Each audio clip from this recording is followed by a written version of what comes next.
কি অবস্থা সবার? কেমন আছেন? আশা করি সকলে ভালো আছেন। আহ, অবশ্য যারা লং এন্ট্রি যাদের নেওয়া ছিল তারা ভালো নাই, অনেকের হয়তো বড় ধরনের লস হয়ে গেছে, কেউ না কেউ লিকুইড হয়ে গেছে। সো এটা হলো 4 আওয়ার টাইম ফ্রেমে বিটিসি চার্ট। তো আমি এর আগে যেভাবে বলছিলাম আপনাদের যে আমার এই যে একটা লাইন যে টানা আছে, আমি কিন্তু এই বলছিলাম যে এই লাইনের উপরে যত সময় আছে তত সময় আমি বুলিশ লং করব, আর এই লাইনের নিচে আসলে আমি শর্ট করব। সো এই শর্ট করার সৌভাগ্যটা আমার হয় নাই, কারণ মার্কেট ক্র্যাশ করছে হলো আহ, তখন আজান দেয় আর কি, ফজর আজানের সময় যখন আমরা গভীর ঘুমে থাকি তখন আর কি ঘটনাটা ঘটে গেছে। তো ভাগ্যক্রমে আমি আমার ঘুম ভাঙার পরে দেখি যে মার্কেটটা এরকম একটা ডাউন দিছে, তারপর আমি আপডেট করছি যে এখান থেকে একটা লং স্ক্যাল্প করা যায়। সো এটা আমি বলছিলাম হলো এই জুনে থাকতে, যখন আপনার এইখানে আসছিল 93,000 সামথিং যখন ছিল, তখন আমি বলছিলাম যে এখান থেকে লং স্ক্যাল্প করা যায়, বাট ওইটাও করা হয় নাই। সো এখানে করে থাকলো আমার যে 93,500 তো আমার স্টপ লস ছিল।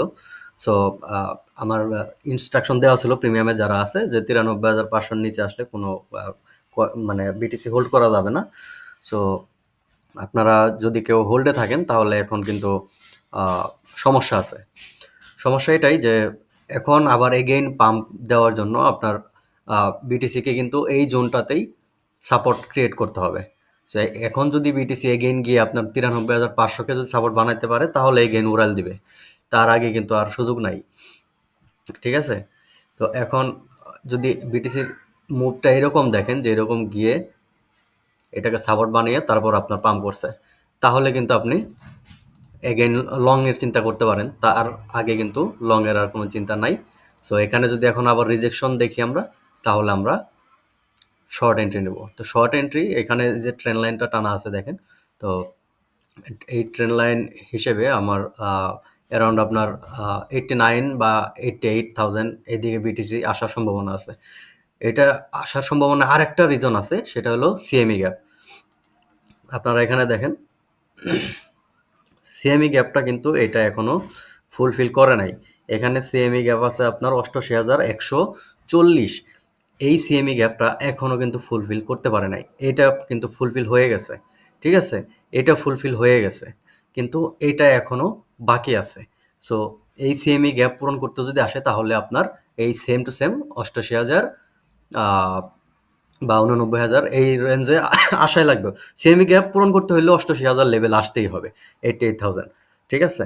সো এখানে কিন্তু এটার সাথে এটা কিন্তু আমার মিলে যাচ্ছে, তাই না? আপনারা এই দেখেন, এই ট্রেন্ড লাইনের সাথে কিন্তু এটা মিলে যাচ্ছে। সো এখন এই কারণেই আমি কিন্তু গ্রুপে বলছি যে চ্যানেলও বলছি যে এখন শর্ট করব, কারণ শর্ট আমি সবসময় বলি যে মানে স্রোত যেদিকে যায়, নদীর স্রোত যেদিকে যায় আপনি সেদিকেই চলেন, উল্টা চলতে গেলে সমস্যা। সো এখন জাস্ট শর্টের চিন্তাই করতে হবে, লং এর চিন্তা এখন করা যাবে না। লং এর চিন্তা আবার এগেন কখন করবেন, যখন দেখবেন আপনার 93,500-তে সাপোর্ট বানাইছে, তার এক পর্যন্ত আর লং এর কোনো চিন্তা নেই, এখন শুধু শর্টের চিন্তা করেন। ঠিক আছে? আপনারা যদি ইএমএ ইন্ডিকেটরও যদি দেখেন, তাহলে দেখেন এখানে আপনার ইএমএ ইন্ডিকেটর কিন্তু অলরেডি ব্রেক করছে। সো 55, 200, তারপর আপনার 100 ইএমএ, আপনার 100 আর হইলো 55 ইএমএ অলরেডি ব্রেক করছে। সো এখানে এসে টাচ করছে আপনার 200 ইএমএতে গিয়ে গিয়ে কিন্তু এখানে টাচ করছে। সো এখানে শর্ট করাই যায় এগেইন, আবার যদি আপনার টাচ করে তাহলে এই সেম টু সেম যেটা বলছি যে এই জোনে গিয়ে তারপর রিজেকশন খাওয়ার চান্সটাই বেশি। ঠিক আছে? যদি সাপোর্ট বানায় তাহলে আবার লং করব। তো এখন আপাতত এখন শর্টের চিন্তায় মাথায় আসতেছে, লং এর চিন্তা আর আসতেছে না। সো 200 এমএ যদি ব্রেক করে তাহলে আমরা কিন্তু সেই যে লেভেলের কথা বলছি ওই লেভেলে আসবো, 88,000 বা 89,000।